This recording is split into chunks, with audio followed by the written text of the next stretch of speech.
Assalamualaikum warahmatullahi wabarakatuh.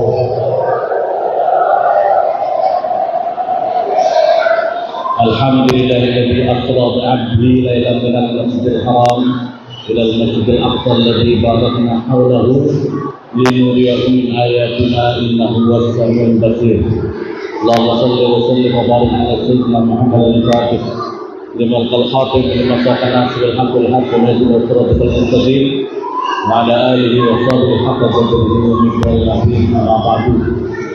Al-mukarramun, para alim, para ulama, para kiai, para sepuh yang sangat saya hormati, hadirin al-karim, Bapak Imam kita, Ustaz Bapak Ustaz Mas Nawawi yang sangat saya hormati, Bapak Ketua Takmir Masjid beserta seluruh jajarannya Masjid Nurul Huda, Expo yang sangat saya hormati, Ketua anggota Dewan Provinsi Papua, hadirin al-karim, Bapak Haji Heru Suroso yang sangat saya hormati, Bapak orang tua kita ini Pak Profesor Hasan Basri, insyaallah semoga sehat, semoga panjang umur, dan kita semua semoga dianugerahkan panjang umur barokah hidupnya dunia akhirat, amin Allahumma amin.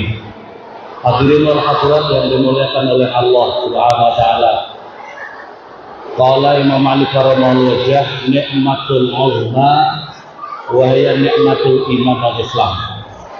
Nikmat yang paling besar yang dianugerahkan kepada manusia itu adalah nikmat iman, nikmat Islam.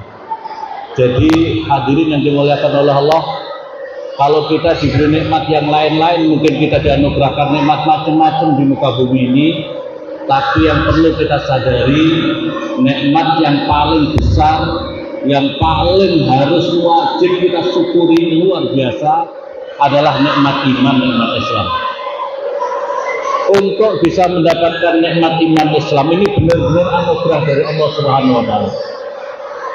Orang yang bisa beriman, berislam ini tidak bisa diukur umpamanya kepintarannya. Banyak orang pintar tapi juga tidak menerima iman. Misalnya orang-orang barat, banyak orang-orang cerdas, orang-orang pintar tapi tidak bisa menerima iman. Tapi ada orang biasa-biasa saja tapi mereka beriman kepada Allah. Dan ini yang harus kita syukuri, Bapak-bapak Ibu. Jadi ini yang harus kita syukuri, kita dianugerahkan iman kepada Allah, bisa iman Islam kepada Allah Subhanahu wa taala. Ini yang paling luar biasa, kata Imam Malik rahimahullah. Ma'asyiral muslimin yang dimuliakan oleh Allah, iman ini tidak bisa dilihat. Iman ini tidak bisa dilihat, tapi bisa dilihat oleh alamat-alamatnya.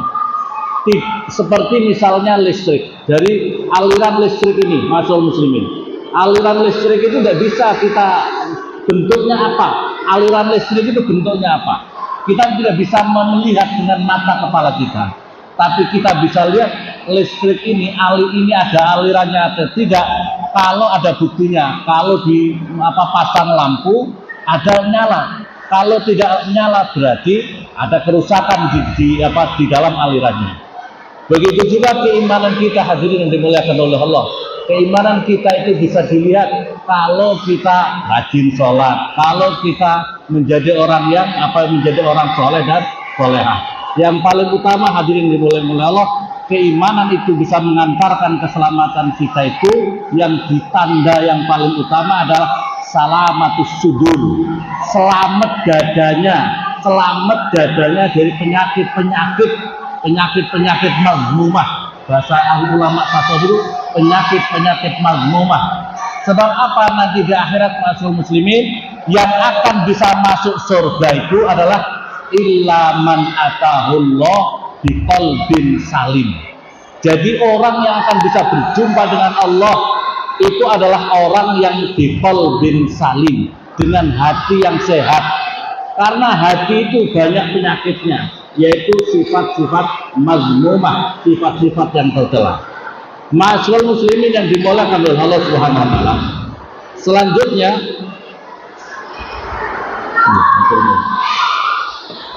Selanjutnya iman ini, ma'asyiral muslimin, ini kenapa saya membahas awal adalah iman?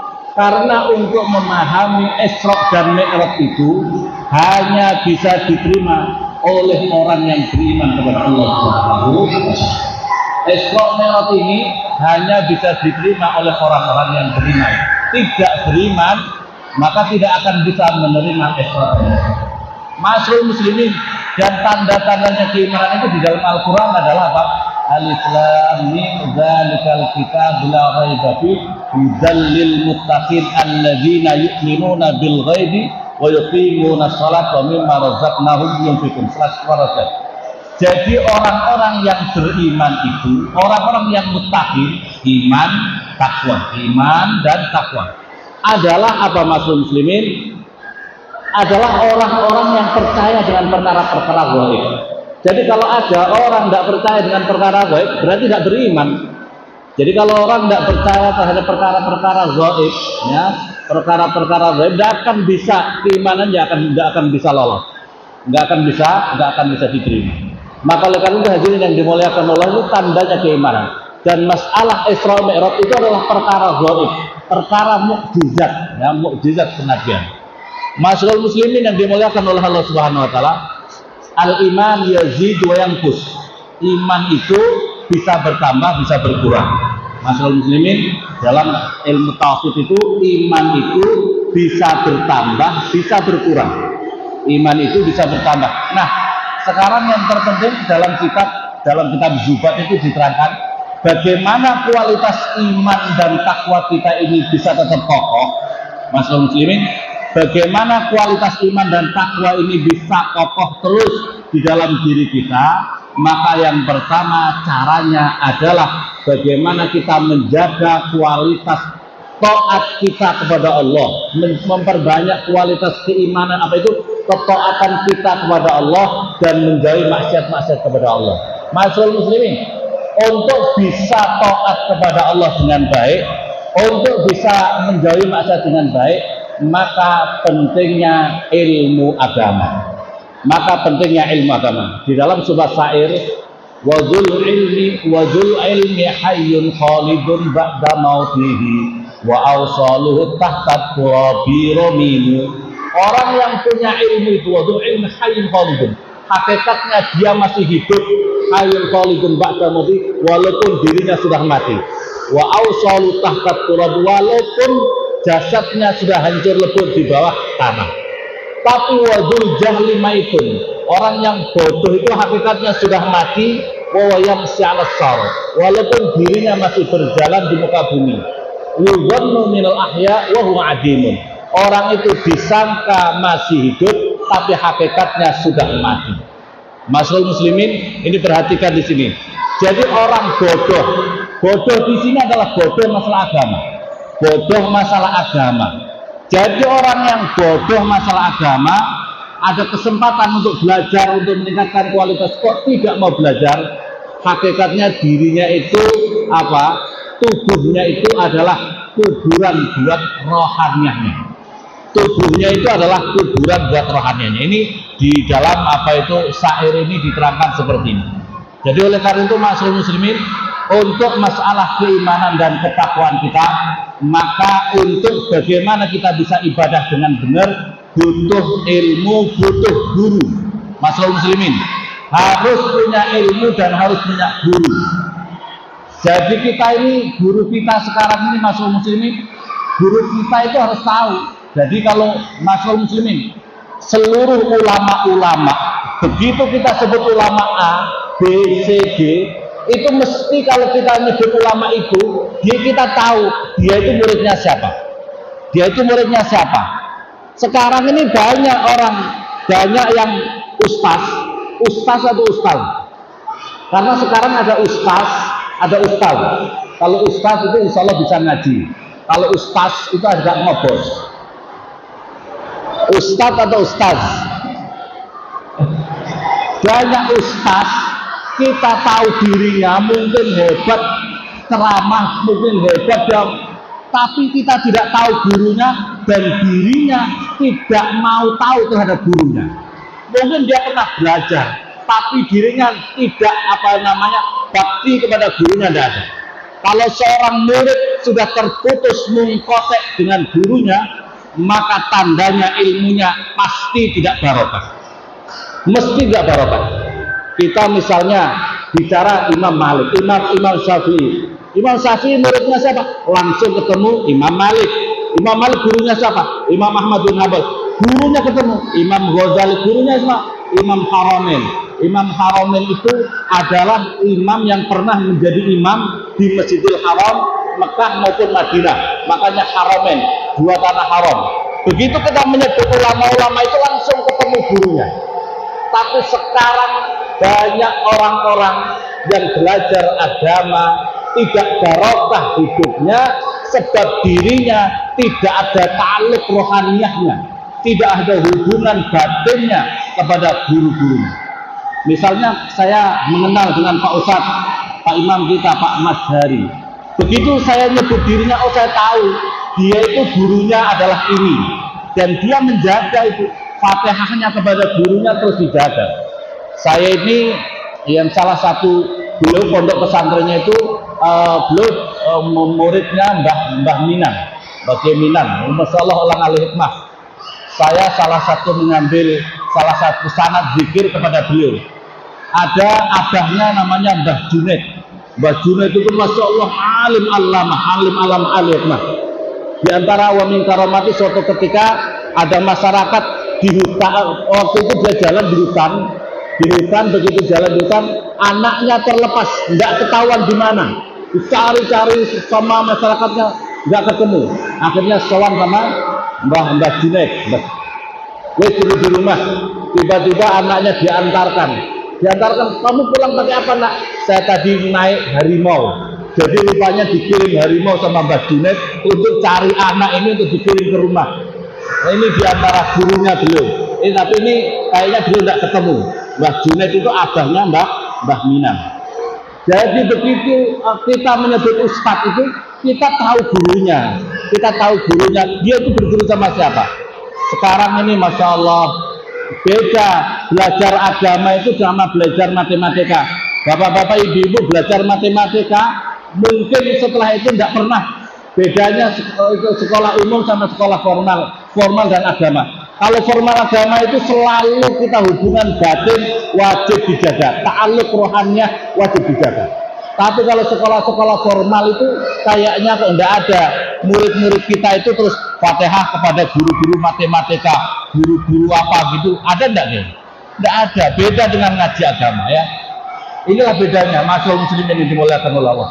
Jadi kalau meningkatkan kualitas iman dan takwa itu harus punya guru pembimbing, bahasanya apalagi punya guru mursyid yang membimbingnya. Apakah mursyidnya dalam masalah syariat atau dalam ahli zikir tasawuf. Bapak-bapak ibu-ibu yang dimuliakan oleh Allah Subhanahu wa taala. Saya tadi masya Allah melihat ada anak-anak banyak sekali.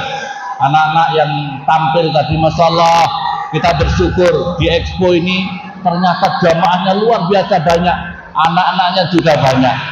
Saya mengharap orang-orang tuanya untuk punya anak soleh-solehah harus benar-benar memplanning anak-anaknya suruh belajar agama yang baik. Kalau bisa sekolah formal boleh, tapi harus belajar ngaji kitab. Jangan hanya berhenti di TPQ.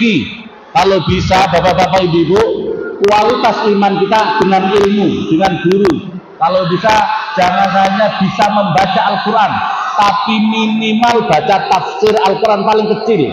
Tafsir Al-Quran paling kecil itu namanya tafsir Jalalain. Itu hanya kecil sekali, paling sedikit, karena itu mengupas tentang sedikit tafsirnya dan sedikit daripada nahwu sorobnya atau i'rab daripada Al-Quran itu namanya tafsir Jalalain.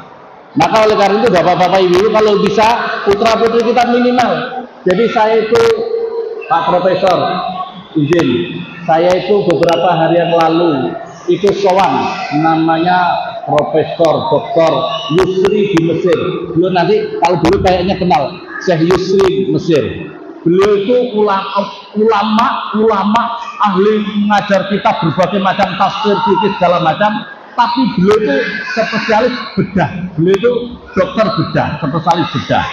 Nah, saya itu terus terang saja merindukan. Jadi kita ini punya punya jadi apapun juga, mungkin profesor, mungkin segala macam, tapi paling tidak dasar agama kita itu minimal fikihnya Fathul Qorib bisa baca kosong, nahunya jurumiyah sorab dasar tahu, fikih tafsir Jalalain paling kecil bisa membaca, hadisnya minimal Bulughul Maram. Jangan puas gitu. Maksudnya bapak-bapak ibu jangan puas putra putrinya itu hanya bisa baca saja. Kalau hanya bisa baca saja kurang berkualitas. Bagaimana Al-Quran dijadikan imam pedoman hidupnya kalau dirinya tidak paham artinya. Maka oleh karena itu ini semacam harapan kepada kita semua bapak-bapak ibu berdoa yang sungguh-sungguh.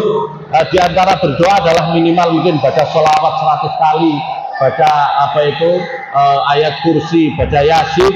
Nah, ini diantaranya berdoa, ya Allah, semoga keturunan kami menjadi keturunan soleh-solehah, ahli ilmu, ahli kebaikan, dan jangan dijadikan kami min ahli syarrul ghair. Berikan perlindungan zahir batin kepada kami dari seluruh bala musibah. Ya, kalau bapak-bapak ibu seperti itu, anaknya, turunnya mungkin kemana-mana, insya Allah akan dibimbing oleh Allah berkah doa-doa kita. Bapak-bapak ibu yang dimuliakan oleh Allah, saya membaca Umar bin Khattab ketika beliau sudah menjabat Khalifah Amirul Mukminin. Suatu ketika ada orang tua, masyarakat muslimin. Suatu ketika ada orang tua menghadap sama Amirul Mukminin. Ya Amirul Mukminin, saya minta tolong, ini anak saya durhaka kepada saya. Kalau dikasih tahu dia bantah, bantu segala macam. Terus kemudian, datang, mana anak kamu? Sini. Ya walad, wahai anak, kenapa kamu durhaka sama orang tua kamu? Kenapa kamu durhaka orang tua, dosanya besar begini. Ini anak menyampaikan, ya Amirul Mukminin, ini kan haknya anak, kewajiban anak kepada orang tua. Apakah orang tua juga punya kewajiban untuk anaknya? Ada. Apa itu ya Amirul Mukminin? Orang tua wajib mengajarkan agama, memberi nama yang baik, mengajarkan agama buat anak-anaknya, mencarikan ibu yang solehah untuk anaknya. Ini jawabnya apa? Umar bin Khattab begitu. Ya Amirul Mukminin, bapak saya tidak memenuhi haknya untuk saya. Saya dikasih nama Ju'lan. Dalam kitab itu diterangkan, saya dikasih nama Ju'lan. Ju'lan itu adalah pejantannya kelelawar. Jadi dia tidak memberi nama hak untuk saya. Terus yang kedua, dia tidak mencarikan ibu yang solehah untuk diri saya. Untuk jadi anak soleh-solehah itu diantara kuncinya punya seorang ibu yang solehah. Bagaimana kita bisa mengharapkan anak-anak kita soleh dan solehah kalau ibunya tidak pernah munajat setiap malam, tidak pernah tahajud malam, tidak pernah doain, tidak pernah baca Al-Quran, yang dibukanya Al-Facebook, Al-WA, Al-Instagram atau apa ya, main HP saja, tidak pernah zikir, untuk anak-anak. Bagaimana anaknya ini? Jadi dia itu tidak mencarikan ibu yang soleh untuk saya. Yang kedua, tidak pernah orang tua saya mengajari atau menyuruh saya belajar agama dengan baik. Langsung Umar bin Khattab, bapak sini, kau mengatakan anak kamu durhaka kepada kamu yang sudah durhaka sama anak kamu.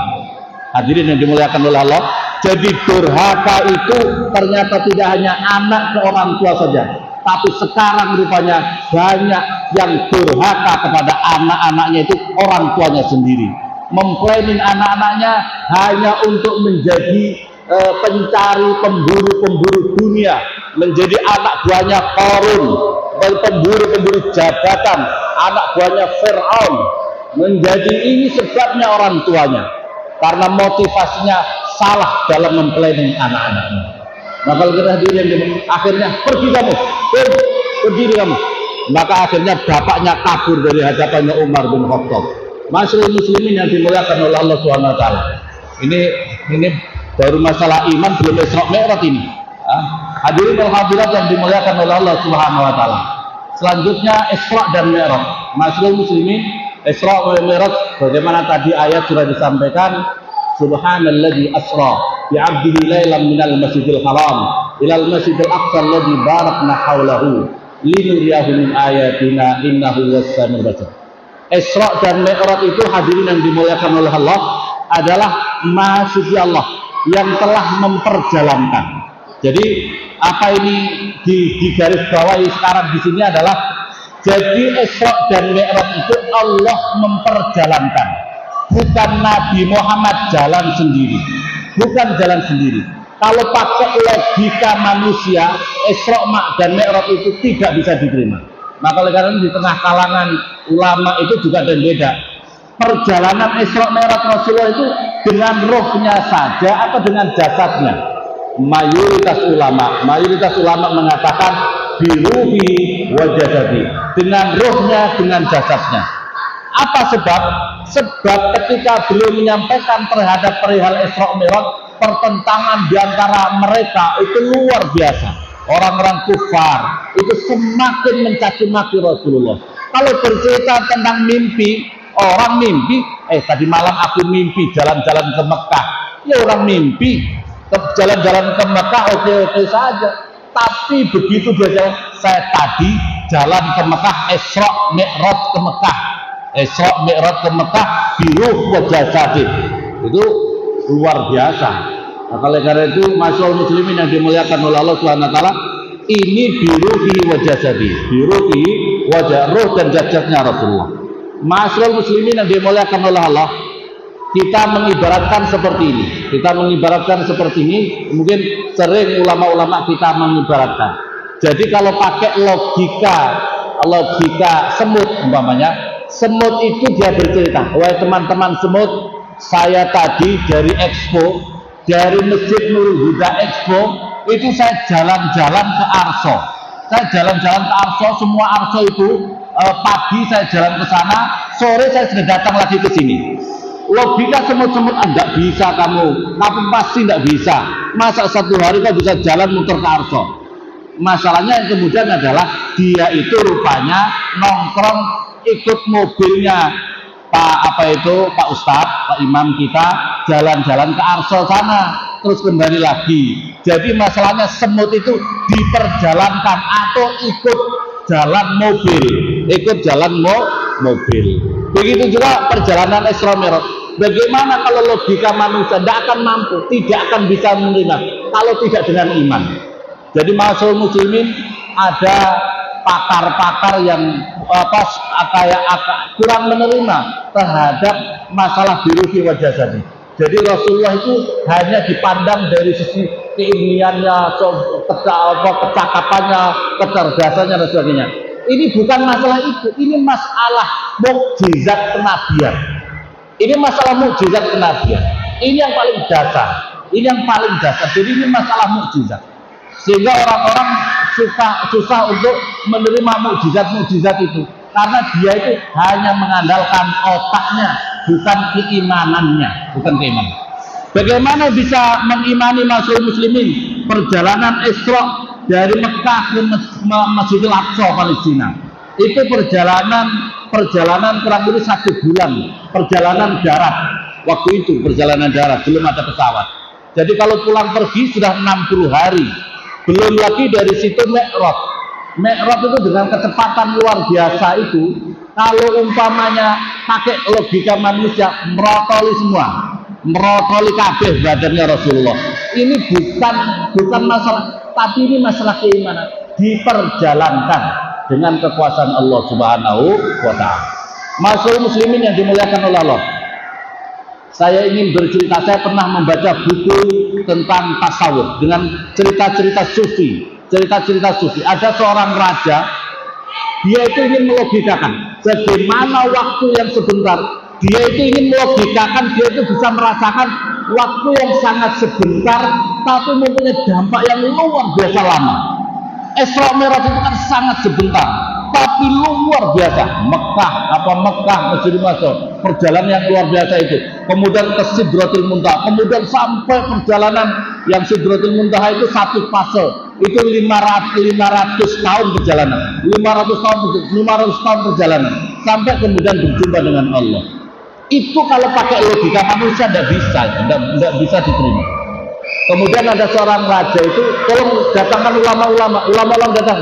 Bagaimana? Ya sudah dikatakan, wahai tuan raja, untuk Isra Mi'raj itu adalah kekuasaan Allah, bukan pakai logika. Tapi beliau masih tetap saja ingin membuktikan bagaimana waktu sebentar tapi berdampak luar biasa. Maka akhirnya ada seorang ulama waliullah, ulama yang waliullah. Maka kemudian didatangkan, tuan raja begini, di hadapan tuan raja semuanya ini, di hadapan para pejabat negara ini, di antara ulama-ulama ini, tolong saya disiapkan ember. Tolong saya disiapkan ember yang diisi air. Saya ingin melogikakan kepada tuan raja, waktu yang sebentar itu punya dimensi lain punya dampak luar biasa. Sama dengan alam kita, masyarakat muslimin. Di dunia kita ini, satu hari di dunia satu hari di akhirat nanti, satu hari di dimensi akhirat itu satu hari. Itu sama dengan 1000 tahun hidup kita di dunia. Satu hari kan. Kalau 24 jam sehari semalam, berarti hitungannya adalah 2000 tahun hidup kita di dunia. Jadi kalau kita di dunia ini hidup kita 100 tahun, itu baru 1/10-nya satu hari. 1/10-nya satu hari. Kalau umur kita 100 tahun, kalau tidak sampai 100 berarti kita kurang lagi. Maka oleh karena itu hidup di dunia hanya sebentar, seperti orang mampir minum, harus kemudian berjalan lagi. Masyaallah muslimin yang dimuliakan oleh Allah. Kemudian tuan raja, tolong di depan pejabat-pejabat, tuan raja dilepaskan dulu mahkotanya, tuan raja masukkan kepalanya di dalam dak air ini. Sekiranya tuan raja merasa sudah tidak kuat, maka angkat saja. Maka tuan raja disaksikan para pejabat itu memasukkan kepalanya di dalam dak air tadi. Begitu dia masukkan, dia seolah-olah masuk ke dimensi lain, seolah-olah dia baru tenggelam di sebuah lautan, dan kemudian dia berupaya untuk naik, dan kemudian dia berada di pinggir pantai, dia bingung di situ. Kemudian dia bertemu sama orang, akhirnya dia ikut di kampung itu, akhirnya dia menikah sampai punya anak tiga. Logika punya anak 3 itu berapa tahun? Anggap saja kalau cepat ya mungkin 1 tahun setengah. 1 tahun setengah kali 3. Dan itu selalu karena dia tuan raja, dan dirinya tidak bisa memperkenalkan, karena dia tidak tahu ini kampung di mana. Selalu dimarahi istrinya karena dia tidak pandai kerja. Maka akhirnya suatu ketika dia susah sholat di pinggir laut yang baru dia muncul itu, dan akhirnya dia baru mengangkat dari ember, baru mengangkat kepalanya dari ember. Semuanya menyaksikan. Begitu dia angkat dari ember, marah-marah, kamu sudah memperlantarkan saya bertahun-tahun di kampung ini, kamu kurang ajar, masukkan penjara kiai ini. Kiai itu akhirnya masuk penjara, tapi dengan kehendak Allah, maka dia minta supaya orang ini diangkat oleh Allah untuk dipindahkan di lain negara. Dari lain negara itu kemudian dia menuliskan, itulah tuan raja, saya ingin menggambarkan waktu yang sebentar di dimensi yang lain itu punya dampak yang luar biasa. Isra dan Mi'raj itu hanya semalam, sebentar, bahkan sangat sebentar sesungguhnya kalau ukuran dunia, tapi dampaknya luar biasa. Bagaimana tidak, Rasulullah dalam perjalanan Isra itu, kemudian perjalanan mau ke Al-Aqsa Palestina, ada panggilan. Di antaranya saya ingat-ingat di dalam kitab ada panggilan, ala rislik ya Muhammad, perlahanlah perjalanan kamu. Ketika Rasulullah sudah naik buraq dari sebelah kanan, dari sebelah kiri, ya Muhammad, ala rislik ya Muhammad, Rasulullah terus berjalan. Dari depannya ada seorang perempuan yang bersolek dengan berpakaian perhiasan macam-macam, ya Muhammad, ala rislik, perlahan Muhammad, saya ingin bicara. Tapi Rasulullah terus berjalan. Setelah di Masjid Palestina, kemudian Rasulullah itu mengimami sholat para ruhnya para nabi-nabi. Masyaallah muslimin, jadi ruh itu masyaallah muslimin, ruhnya para nabi-nabi, orang soleh itu, bahasanya dalam kitab itu, ruh yang tidak masalah di alam barzah itu berinteraksi di mana-mana. Jadi ruhnya bapak-bapak, ibu-ibu nanti ketika wafat, kalau tidak punya gendala, itu bisa kemana-mana, bisa menghadap para nabi-nabi, bisa ketemu dengan kakek neneknya, kiai-kiainya di alam barzah itu. Tapi jika memang di alam barzah banyak masalah, maka dalam penjara terus menerus. Sama hidup di dunia ini. Hidup di dunia kalau kita tidak punya masalah, kita bisa kemana-mana. Tapi kalau kita punya masalah, hidup kita, dunia kita sempit karena di dalam penjara. Maka oleh karena itu jangan sampai ruh kita adalah ruh yang dipenjara di alam barzakh. Maka kemudian mensolati di sana. Mensolati di sana, setelah mensolati disiapkan apa itu 3 minuman. Yang satu khamr, yang satu apa itu susu, yang satu air. Kemudian Rasulullah di dalam apa itu ada semacam bimbingan, minumlah kamu air susu. Minum susu, maka kemudian asabta al-fitrah. Kamu betul ya Muhammad, kamu adalah mengambil fitrah kesucian umatmu. Jika kamu mengambil apa itu khamr, umatmu banyak yang teler. Umatmu banyak yang teler. Oh tidak minum aja, banyak yang ngaku-ngaku umat Nabi Muhammad yang teler. Gini. Maka oleh karena itu Rasulullah mengambil laban atau susu. Masyaallah muslimin yang dimuliakan oleh Allah. Kemudian tanya, siapa panggilan tadi yang Jibril? Siapa panggilan tadi yang Jibril? Yang dari sebelah kanan itu adalah panggilan Yahudi. Itu adalah panggilan Yahudi. Kalau kamu berhenti Muhammad, maka umat kamu nanti banyak yang bermental Yahudi. Yang dari sebelah kiri kamu adalah panggilan Nasrani. Jika kamu berhenti Muhammad, maka umatmu banyak yang bermental Nasrani. Banyak perempuan-perempuan kamu dihamili orang Nasrani dan akhirnya ikut Nasrani. Banyak umatmu yang gara-gara Sarimi menjual akidahnya. Untung tidak berhenti. Kalau berhenti gimana? Yang ketiga yang paling bahaya lagi adalah yang perempuan membawa bersolek dengan perhiasan dunia. Itu adalah panggilan dunia ya Muhammad. Untung kamu tidak berhenti. Kalau kamu berhenti ya Muhammad, maka umatmu motivasi hidupnya banyak yang hanya fulus. Kalau diajak zikir bukan afdhalul zikir fa'lam lahu la ilaha illallah ya jabbar ya jabbar ya qudus ya jabbar ya ghaffar ya qudus ya ghaffar ya qudus. Zikir itu malah yang dizikir ya dolar ya fulus ya dolar ya fulus ya dolar ya fulus. Di sini ada ketika diajak zikirnya ya dolar ya fulus. Umrah pikirannya ya dolar ya fulus, ke masjid ya dolar ya fulus. Ada apa tidak? Masyaallah muslimin. Itu adalah panggilan dunia. Kalau kamu berhenti, umat kamu motivasi hidupnya hanya perkara fulus saja, perkara dunia saja. Masyaallah muslimin yang dimuliakan oleh Allah. Kemudian berangkat Rasulullah dari Masjid Al-Aqsa Palestina. Kenapa dari Masjidil Haram ke Masjid Al-Aqsa Palestina?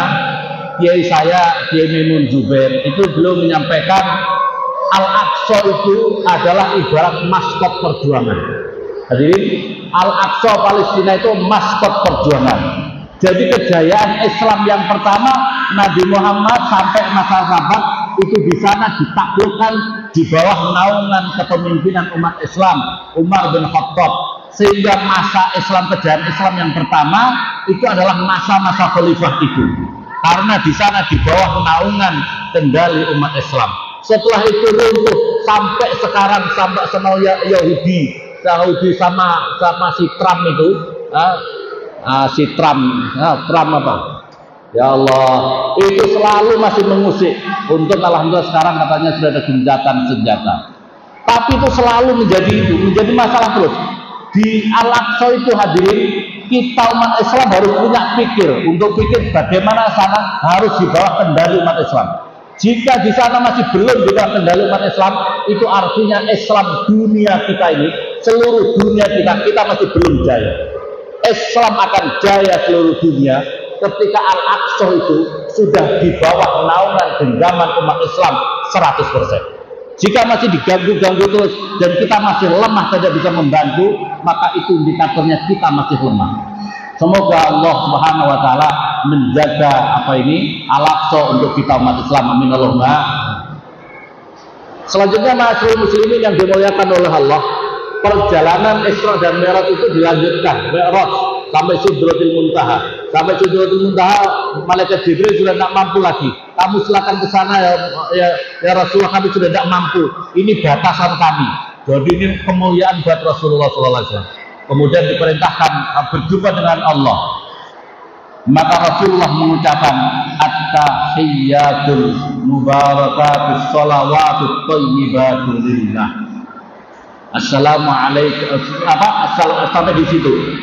Ini adalah ucapan Rasulullah mengucapkan betapa segala kehormatan, segala kebenaran hanya milikmu ya at-tahiyyatul mubarakatus shalawatut thayyibatu lillah, bagimu ya Allah.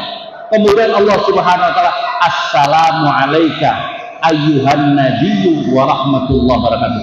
Kemudian Allah menjawab dengan semoga keselamatan bagimu. Assalamu alayka ayyuhan nabiyyu wa rahmatullahi wabarakatuh.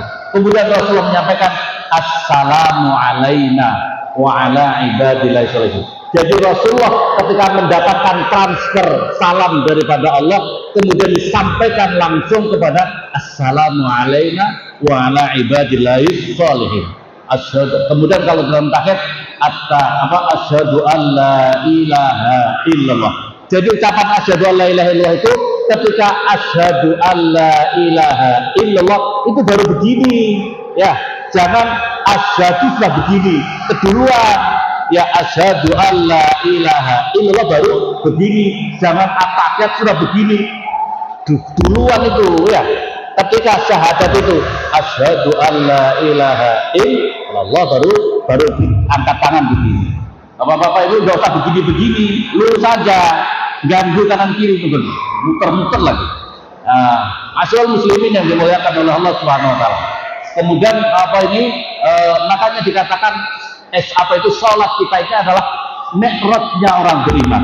Karena di dalam sholat itu adalah satu amanah dari Allah, perintah dari Allah. Kedua adalah interaksi, komunikasi yang disampaikan Rasulullah dan Allah itu ada dalam sholat, yaitu di dalam tahiyat itu, Masyaallah muslimin, kemudian diperintahkan oleh Allah untuk menjalankan sholat 5 waktu. Sholat 5 waktu, kemudian ketemu Nabi Musa, minta keringanan ya Rasulullah, ya Muhammad, umatmu itu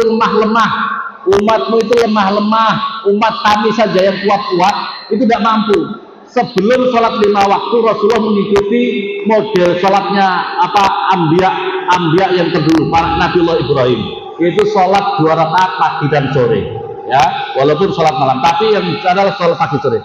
Setelah mendapatkan Isra Mi'raj ini adalah menjalankan 50, minta keringanan atas usulnya Nabi Musa. Maka kemudian setelah itu sholatnya 5 kali dalam sehari semalam dengan nilai pahala sama 50 kali.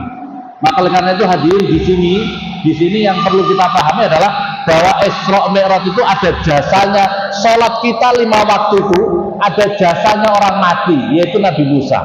Jadi kalau ada orang mengatakan orang mati itu tidak ada manfaatnya sama sekali, maka kita harus sholat 50 kali sehari semalam. Kata sholat kita dalam sehari semalam 5 waktu itu atas usulnya Nabi Musa ya. Ada ulama namanya Syekh Singkiti. Jadi salah satunya, kalau KNT waktu itu berdebat dengan orang Wahabi, kalau ente mengatakan 3 hal. Jadi pertama dia mengatakan Al-Quran itu sudah tidak perlu takwil tafsir lagi, Al-Quran sudah sempurna, tidak perlu takwil tafsir lagi. Dan mengatakan terus yang kedua, orang mati sudah tidak ada manfaatnya, orang mati sudah tutup, tidak ada manfaatnya lagi. Terus yang berikutnya Insyaallah agak lupa. Jadi terus dijawab oleh SCGD, kalau kamu mengatakan orang mati tidak ada manfaatnya, sholat kamu dari semalam harus 50 kali.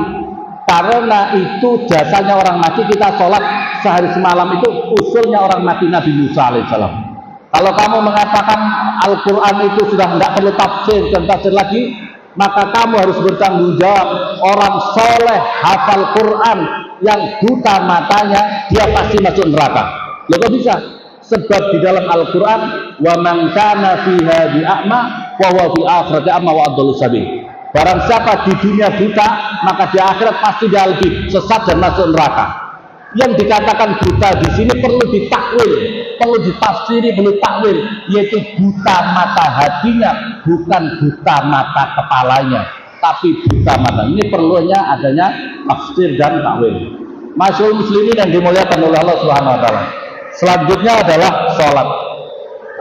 Jadi yang kita langsung masuk kepada pembahasan sholat itu, hadirin yang pertama adalah sholat itu adalah bagian untuk zikir kita kepada Allah Subhanahu wa taala.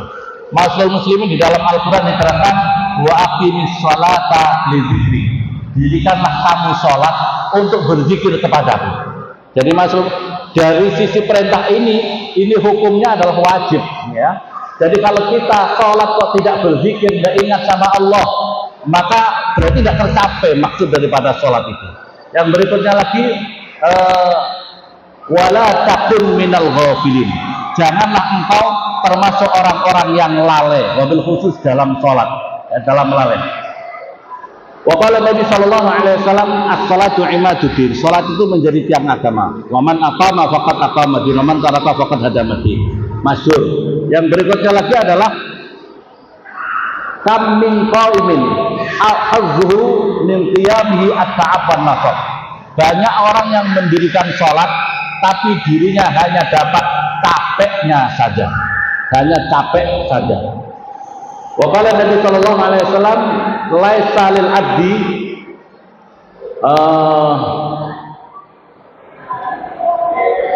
laisa lil abdi min salati illa ma aqala minha.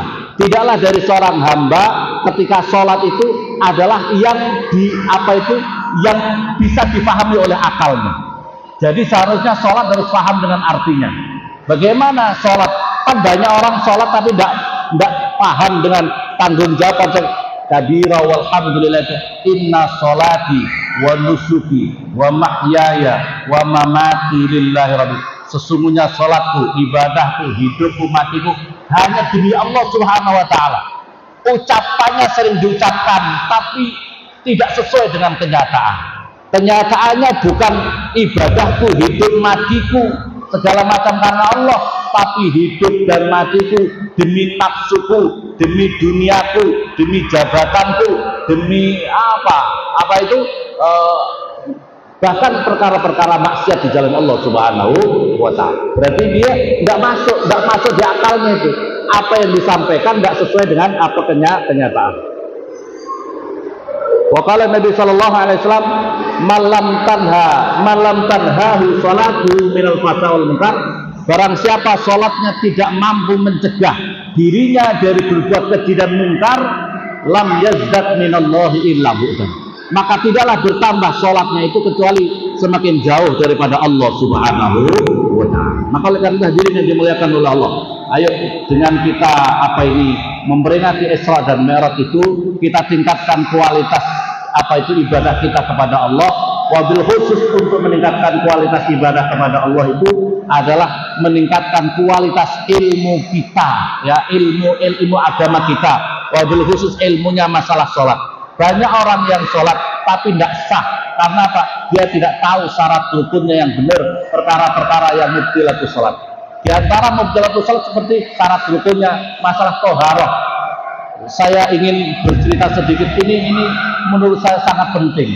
Banyak orang yang kelihatannya sholatnya itu luar biasa, tapi karena tidak dengan ilmu, maka akhirnya sholatnya tidak sah. Misalnya dia dari kamar mandi lantainya masih najis, kemudian dari kamar mandi dia keluar tidak pakai sendal, kemudian langsung dia keluar masih basah dengan perkara najis di kamar lantai bawah itu, maka kemudian dia sholat. Berarti sholat itu syaratnya harus suci tempat, suci pakaian, suci badannya. Kalau salah satunya tidak sah, tidak suci, maka tidak sah sholatnya. Harus 3 hal itu, komponennya dia, tempatnya, badannya, pakaiannya.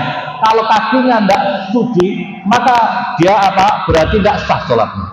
Kelihatannya, nampaknya PB-nya sah, tapi tidak sah.